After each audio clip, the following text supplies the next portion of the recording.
The fact that others have lied about us doesn't mean we have to continue the lie. We don't treat disease. We don't cure disease. We don't get sick people well. The truth is, all we can do as chiropractors is bring about the correction of vertebral subluxation. And when subluxations are corrected, sometimes miracles occur. And if we haven't seen one yet, well, we'll lie about it a little bit, because a miracle could occur. This is how chiropractic got into trouble, by chiropractors either lying about it or allowing other people to lie about it, and we never tell the truth. We never inform people that the only thing we're doing is correcting vertebral subluxation. And that by correcting the subluxation, we restore mental impulses from the brain getting through to organs at the other end. That's the only thing you're doing with the subluxation. Bringing about the correction of the subluxation ends the damage. It doesn't cure the damage already there, but it ends the continuation of the damage. Fortunately, very often, when the subluxation is gone, the damage restores itself. Miracles occur. We consider them miracles because we don't understand the true miracle, life itself. Life cures disease. The human body is created with a built-in mechanism to heal itself. If we correct the one factor that's stopping the body from functioning perfectly, stopping the impulses from getting through, we correct that, very often the body will turn around and heal the problem. Now, we have to find a way of communicating that information from the chiropractor to the public. Not to the patient. You don't have patients. Patients, the word patient means one who suffers. People who have a vertebral subluxation don't necessarily suffer. Very often they don't even know they have a subluxation for 10, 20, 30 years. By the time the symptoms show up, they have a disease. And when the symptoms go away permanently, you've cured the disease.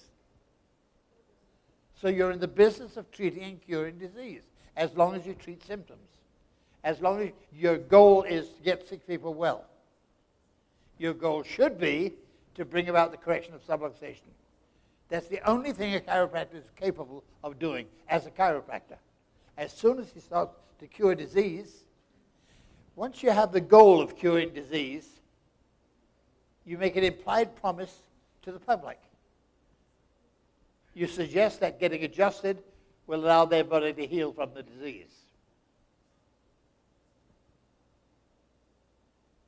What if they don't get well? What do they do? Say you're a liar in the first place? You implied that you could cure them. In fact, you can't cure them. The only thing you can do is the thing you're licensed to do, that is to bring about the correction of subluxation. That doesn't mean they'll necessarily get well. It means this. A subluxation always causes damage. You cannot have a vertebral subluxation without damaging something else in the body. Maybe they'll get sick. Maybe the body will function less efficiently. I think the thing we're seeking is a body that will function more efficiently. That's the purpose of chiropractic. That's our mission. Correct the vertebral subluxation, and the body will function more efficiently in healing, but in everything else too. Our mission should be to restore normal function. Now, what's normal? Well, it's different from person to person. You can't predict in advance what it will be, what it should be. Just if you get adjusted, your body will function more efficiently in everything it does. If you have a subluxation, you've prevented the impulses getting through from the brain to the rest of the body. The impulses are changed in some way on the way down. They're no longer the correct impulse for that split second. That's what a subluxation does. It sends the wrong messages or permits damaged messages to get through. When damaged messages get through, imperfect information is transmitted from the brain to the various body parts. Then the body can't work as well. Not just in healing. It can't do anything as well.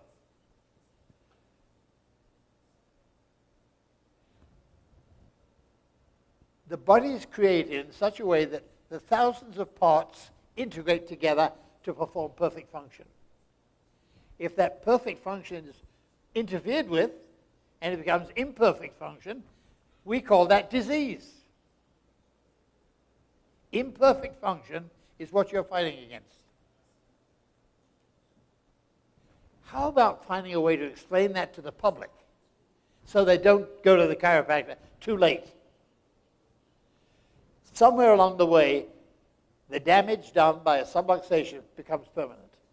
How long can you send down the wrong impulses or send down altered impulses before symptoms begin to show up?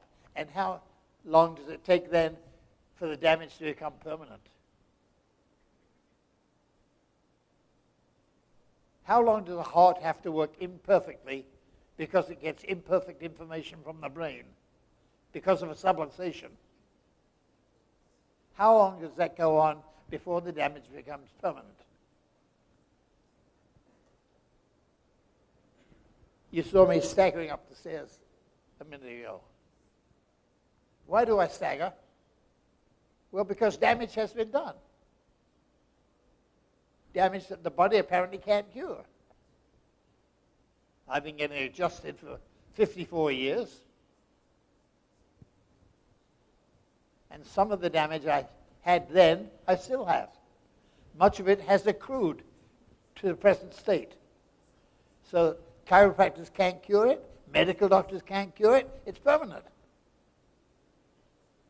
Who said so? Time says so.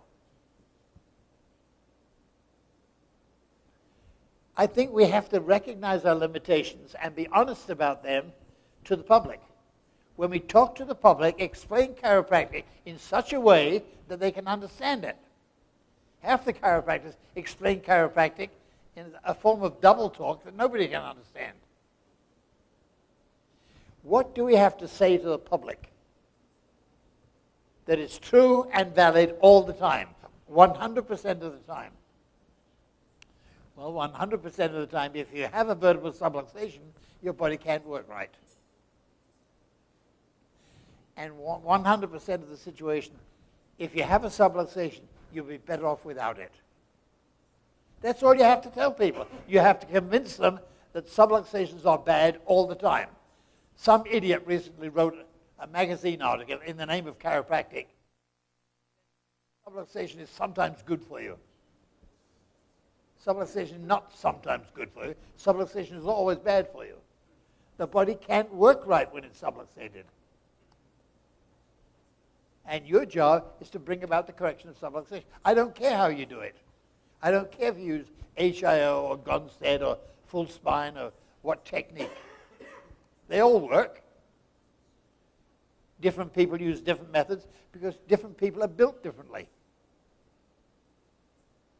Some are 6 feet tall and weigh 200 pounds. Others are 120-pound weaklings. And they still bring about the correction of subluxation. The thing is, do you have the intention of correcting subluxation, or do you have the intention of curing people? Because if your intention is to cure people, number one, you'll fail a lot of the time. Number two, the only people who will come to you are people who have diseases in the first place.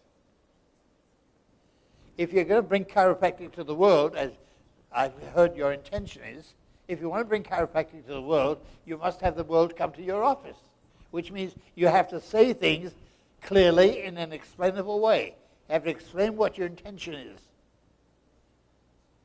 Explain, for example, that there's no point in going to a chiropractor 20 years after symptoms first occur. You have to go to a chiropractor to know if there's a subluxation in the first place. I think what you need to do is bring every child under chiropractic care, and you see them in your office as needed, so you can check the spine. The main job of a chiropractor is to check the spine. Check the spine for subluxation. You have to be able to identify subluxation. Not by symptoms. Not by how does that feel today. That's not your job. You have to be able to find a subluxation from checking the spine. If there is a subluxation, eventually malfunction will follow. But that malfunction may not be detectable immediately. That malfunction may manifest itself in many ways. But if the body's not working at 100%,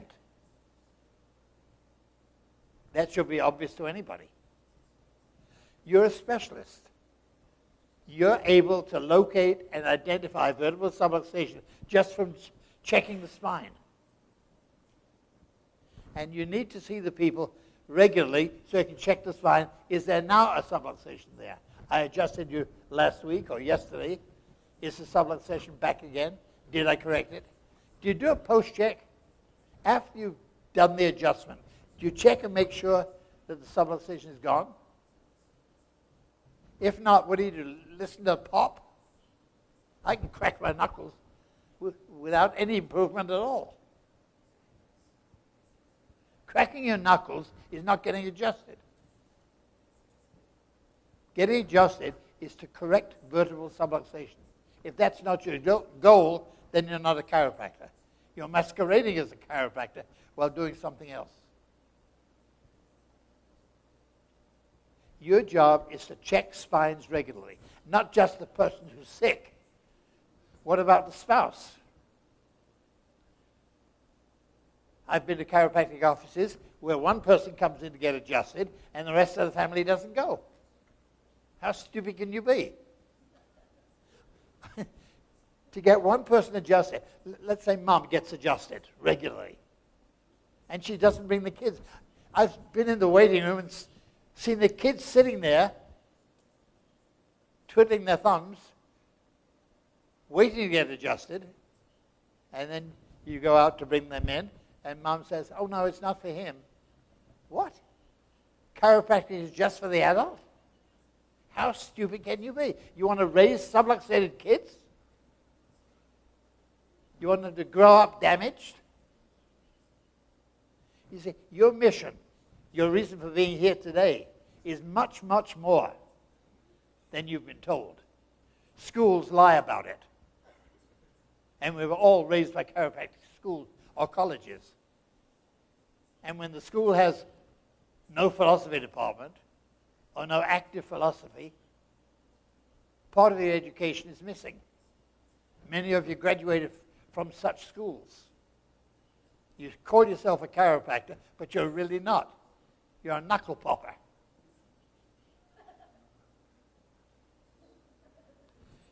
So what do we say to the public about our understanding of chiropractic that make them take the action step?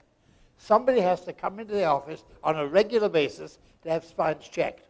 Every spine in the family needs to be checked regularly. How regularly? I don't know. Experiment with the family. See how well they hold their adjustment. And you cut down the frequency of visits. I routinely cut down to once a week. Once a week, I see every member of the family check their spine for subluxation. If they come in week after week not subluxated, then you can cut down the visits, cut down the frequency of visits. But if every time they come in they need an adjustment,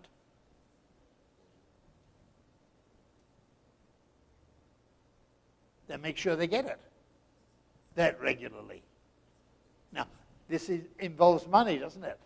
When I first came to Peru, I'm talking about 30 years ago, I trained the Quechua Indians way, way up in the Andes.